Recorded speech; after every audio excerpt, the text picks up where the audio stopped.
చాలామంది vitamin B12 deficiency వల్ల maybe ఈ డిసీజ్ వస్తుందేమో అనేసి చాలామంది అనుకుంటూ ఉంటారు.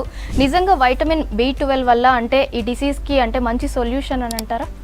డెఫినెట్గా అమ్మ. అంటే B12తోని అడ్వాంటేజ్ ఏంటంటే నార్మల్గా మేము న్యూరోపతిక్ పెయిన్స్ ఉంటాయి స్పైన్లో కానీ బ్రెయిన్లో కానీ కొన్ని బిహేవియరల్ డిస్టర్బెన్సెస్ వీటిల్లో మనము బ్లడ్ టెస్ట్ చేసినప్పుడు B12 డెఫిషియన్సీ అనేది కామన్గా చూస్తాం. అది కూడా మన సౌత్ ఇండియన్ పాపులేషన్లో మెజారిటీ అంటే చాలామంది వెజిటేరియన్ ఫుడ్, ఎందుకంటే B12 అనేది మెజారిటీ మనకి నాన్ వెజ్ ఫుడ్తో వస్తుందన్నమాట సప్లిమెంటేషన్.